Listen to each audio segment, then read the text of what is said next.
Naomi is selling her land. And that as a kinsman redeemer, it's his responsibility to buy the land.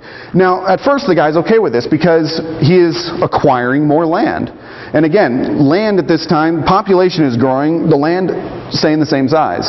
So by acquiring more land, he'd be, being able to produce more for himself, to sell off, whatever. It's an acquisition. It's, an investment. So at first the guy's okay with it. All right, I'm fine with being Naomi's kinsman redeemer. I'll buy her land for her. But then Boaz hits him with the other half of the deal, in that he has to provide an heir with Ruth for Naomi, and to keep Elimelech and then Mahlon's line going. And if he did, and a male was born, then all of the land that he purchased that had belonged to Naomi would then go to this heir. So in a sense, he would lose all of the money that he put into this investment. So when he learns about this stipulation to the kinsman redeemer position, he backs out. No, I'm not putting up my money for this. So Boaz makes good on his promise. He promised Ruth, in Act 3, if he doesn't come through for you, I'll be your kinsman redeemer. So Boaz makes good on his promise and purchases the land and marries Ruth. Now there's something I want you to notice here about the kinsman redeemer. And if you read through Act 4, his name is never mentioned. Now this is important and something to think about, because it wasn't simply because they forgot his name. It wasn't simply because they didn't, know exactly who this guy was. It was a very purposeful snub against this guy. They didn't name him because they didn't want his name going down in the story. He backed out of this responsibility. Again, that kinsman redeemer position was a very important thing. And so by backing out, by leaving Ruth and Naomi out to dry, they're not even going to name this guy. I mean, they even name weakling and sickly. It didn't add a whole lot to the story. They just get names. This guy doesn't even get named. That's how much of a dishonor they wanted to, pin on this guy. So, moving right along here, we hit verse 13, and verse 13 starts the epilogue. And I'd have to say it ends the story quite nicely. Boaz and Ruth get married and have a son named Obed, which means servant. Ruth then presents Naomi with this heir. And even though he has no blood relation to Naomi, or at least some far off reach, we don't know again if Boaz was a cousin, an uncle, whatever. Obed is Naomi's heir. And he carries Elimelech's family line on. And then he also inherits the land. So at the beginning, Naomi is completely empty. And she's got nothing to go on. No family, no male family to take care of her, no money. And it's just bad position. Now at the end, she is full. And Ruth and Boaz get a pretty cool blessing as well, in that Obed becomes the grandfather of the boy who would end up being King David. And then 1,000 years later, Jesus Christ. So even though they don't quite see that that come out, they definitely get a pretty cool blessing in that they're put in the line of Jesus. But Act 4 there is about personal responsibilities, about fulfilling our personal responsibilities despite the cost.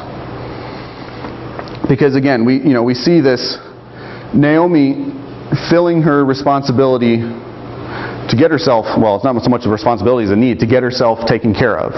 About taking care of Ruth. About Ruth,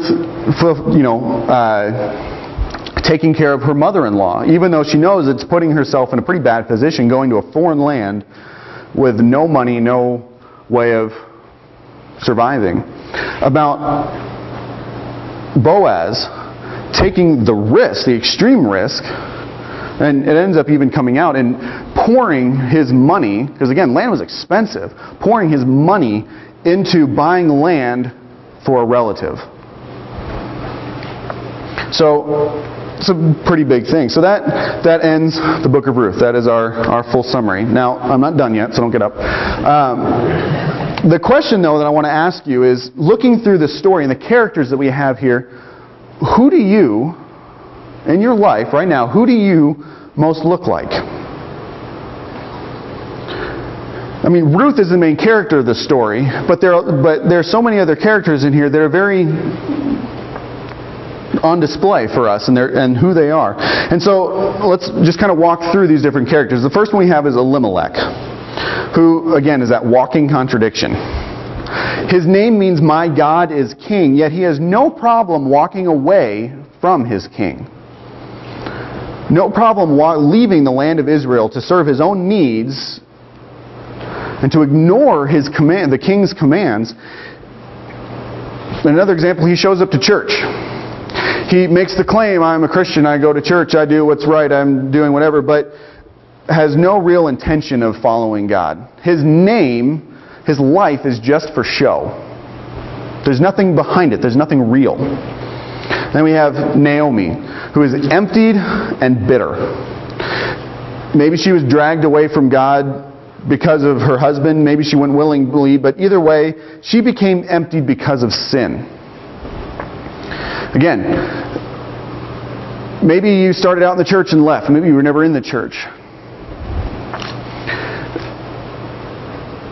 But we all, without God, become empty. When we walk away from God, we become empty.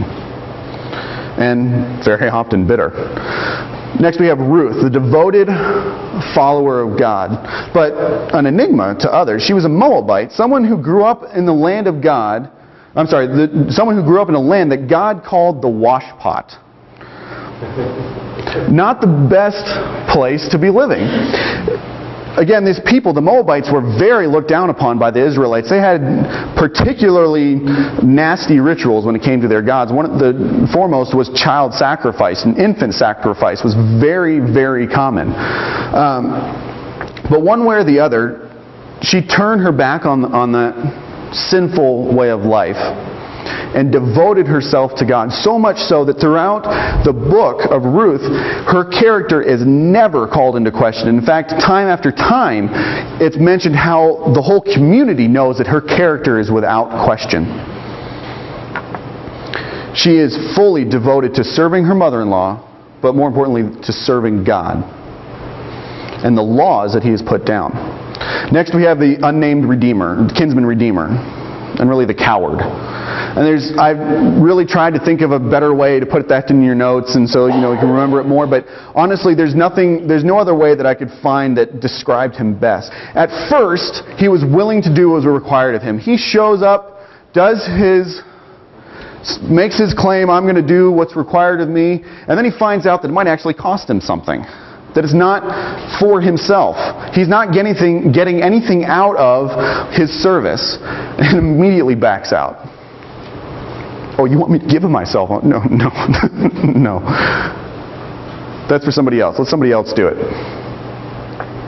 And then last we have Boaz, and the kind. And again, I was trying to find some better ways to describe him to, make that stand out, seem interesting, but it's simple, but the truth. His obedience and kindness didn't just simply end with a blessing. He didn't walk over to the person, do this little nice prayer, and then head home and forget about it. He went way beyond the requirements of the law. He went way beyond just showing up and maybe even doing, what is expected. He went so far that he put everything, his estate, his money, he poured into his responsibility. He didn't just go the extra mile, he went way beyond. So, it's just, how many of you guys know people like that? But more importantly is that he did all this without expectations for repayment for himself. He didn't do this expecting God to give him all the blessings. So again, here's the question I want to ask is, who do you most look like? Now I know we all want to claim Ruth or Boaz, but of course later we'll all duck and do the humble thing and say, I'll probably look like this person or this person. I don't want the Sunday school answer, I want the real answer. Who do you most look like? And if you want a real challenge, go to someone that you know really well, or better said, someone who knows you really well. Someone who you trust, and ask them that question. Who do I look like? That's when we really start to put ourselves out there. Now, the next question that has to come along right after this is, does that bother me? The response that they give you, does that bother me? How does that make me feel? Am I content with where, or in our case, with whom I am today?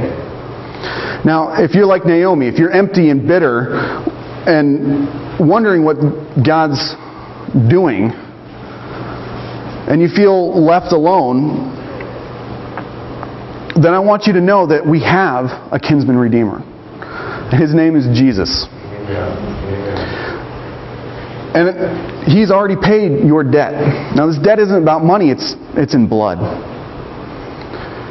And He's paid this debt that you could never pay on your own. And I want you to know that He has bridged this gap between you and God. You are now able to have this very personal and intimate relationship with the God who created the universe, the God who made everything, simply spoke, and from the smallest minute things to the vastness of the cosmos came out, who loves you more than you could ever imagine, than you could ever be loved by anyone else, who knows you more intimately than anyone, including yourself, could ever do.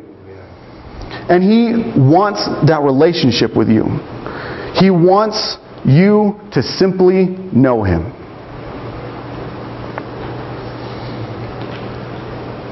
And if that's you, and if you have that and you want to know more, you want that relationship, you want to know what I'm talking about, I implore you to come and talk to me later. To come and talk to one of our elders, Rick and Gary. We want to tell you more. That's what we're here for. Our first responsibility is to love God. Our second responsibility is to love you. And so we want to tell you the best way that you can live, the way that God designed us to live. Now, if you already have met Him, and which I'm going to venture to guess is most of us in this room, if you have that relationship with Him, then the question, you should be asking that question daily. Am I content with where I am in my relationship with God? Am I content with who I am? Now, if your answer is yes, then you should not be here. You should be off home, you should be off sledding. It's a gorgeous day for it. But you shouldn't be here, because this church is not about being content with where you are. Amen. This church is not a place for people who are good. We're okay. We're set with where they are with their relationship with God.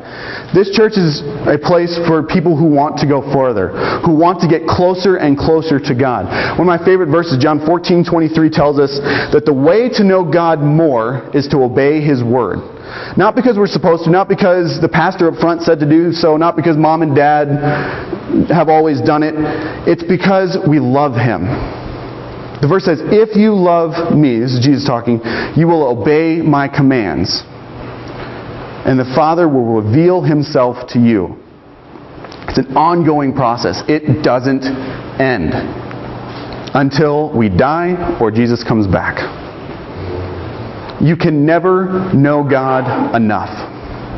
And if you really love Him, if you really want that relationship, and if you really are not okay with where you are, that's an ongoing process that doesn't end ever. So Father, I thank You for today. I thank You for this story of Naomi, of Ruth, of Boaz. These examples that You give us of other people who